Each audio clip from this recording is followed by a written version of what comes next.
नमस्कार। Shiv learning education point में फिर से आपका स्वागत है। आज हम महाराजा अग्रसेन के जीवन और कार्यों पर निबंध पढ़ेंगे। भूमिका। भारत भूमि ऋषियों, तपस्वियों तथा दानी राजाओं की भूमि है। इस भूमि पर समय समय पर अनेक राजा तथा सामाजिक पुरुष हुए जिन्होंने इस भूमि को विश्व में सिरमौर बना दिया। इतिहास में किसी भी राजवंश का नाम लेते ही हमें एक ऐसे वंश का परिचय मिलता है जिसने कई महान वीर, साहसी एवं उच्च आदर्श वाले राजाओं का जन्म हुआ। इस वंश का नाम सूर्यवंश है। श्री रामचंद्र जी, राजा आज दशरथ, सत्यवादी राजा हरिश्चंद्र तथा हमारे इस विषय के पात्र महाराजा अग्रसेन हुए। अपने पूर्वजों के सम्मान उनमें भी कई गुण थे जो एक आदर्श राजा, पिता एवं वीर में होने चाहिए। महाराजा अग्रसेन अग्रोहा के राजा थे। अपने सामाजिक, धार्मिक, संस्कारी तथा उच्च आदर्शों के कारण भारतीय इतिहास में हमेशा याद किए जाते रहेंगे। उन्हीं के नाम पर अग्रवाल समाज का प्रादुर्भाव हुआ तथा अग्रवाल समाज उन्हें अपना आदर्श इष्ट मानकर पूजा व आराधना करता है तथा उनके बनाए हुए आदर्शों पर चलकर उनका पथ अनुगामी बनकर उनके पीछे पीछे चलता है। वे अग्रवाल समाज के पुरोधा के रूप में जाने जाते व माने जाते हैं। समस्त अग्रवाल के अलावा संपूर्ण समाज उनके जन कल्याण के कार्यों को हमेशा याद रखेगा। जन्म स्थान व शिक्षा। इनका जन्म द्वापर युग के अंत तथा कलयुग के प्रारंभ में माना जाता है। ये एक ऐसे वंश में जन्मे जिसमें श्री रामचंद्र जी भी पैदा हुए थे। इनका जन्म महाराजा वल्लभ सेन के घर हुआ था। वल्लभ सेन के दो पुत्र थे जिनके नाम क्रमशः अग्रसेन और सूर्यसेन थे। माना जाता है इनका जन्म महाभारत काल के समय 51-76 वर्ष पूर्व प्रतापपुर में हुआ। वे बचपन से ही बहुत बुद्धिमान, तेजस्वी, शूरवीर तथा होनहार थे। प्राचीन समय में शिक्षा व्यवस्था का केंद्र गुरुकुल तथा ऋषि मुनियों के आश्रम हुआ करते थे। इसी कारण उन्हें भी 14 साल के लिए तांडव ऋषि के आश्रम में शिक्षा प्राप्त करने का सुअवसर प्राप्त हुआ।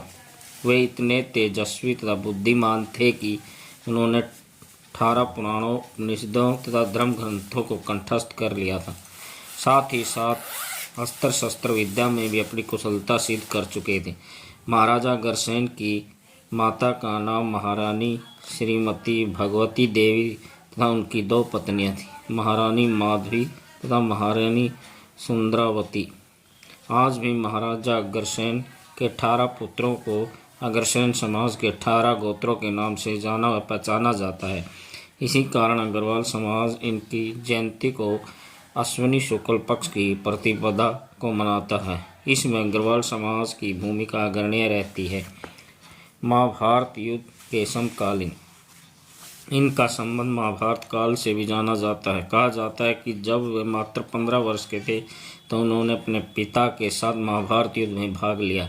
इस युद्ध में उनके पिता महाराजा वल्लभ सेन भीष्म पितामह द्वारा वीर गति को प्राप्त कर गए।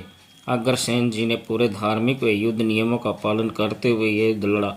उन्होंने अपने जीवन में गीता के 18 अध्यायों को अपनाया तथा पालन किया। उनके विषय में महाभारत युद्ध की समाप्ति पर भी श्री कृष्ण ने उनके बारे में कहा था कि ये कोई साधारण राजा नहीं है, कलयुग में धर्म की स्थापना का कार्य इनके द्वारा पूरा होना है। अग्रोहा नगरी की स्थापना। महाराजा अग्रसेन को गर्ग ऋषि के अनुरोध पर महालक्ष्मी की आराधना करने को कहा। 1100 दिनों तक लगातार आराधना के बाद इनको महालक्ष्मी का आशीर्वाद मिला। सौभाग्य से उस दिन दिवाली थी। महालक्ष्मी से प्रेरणा पाकर महाराजा अग्रसेन अपनी पत्नी के साथ भारत भ्रमण पर निकले। उन्होंने इसी दौरान एक जगह बाघ शावक और भेड़िए शावकों को एक साथ खेलते हुए पाया। उन्होंने इस दृश्य को तथा इस क्षेत्र को शुभ संकेत मानते हुए अग्रोहा नगर की स्थापना की। आजकल अग्रोहा हरियाणा राज्य के प्रसिद्ध धार्मिक और सांस्कृतिक केंद्र के रूप में प्रसिद्ध है। यह हिसार के पास स्थित है। यहाँ माता लक्ष्मी तथा माता वैष्णो देवी का मंदिर है।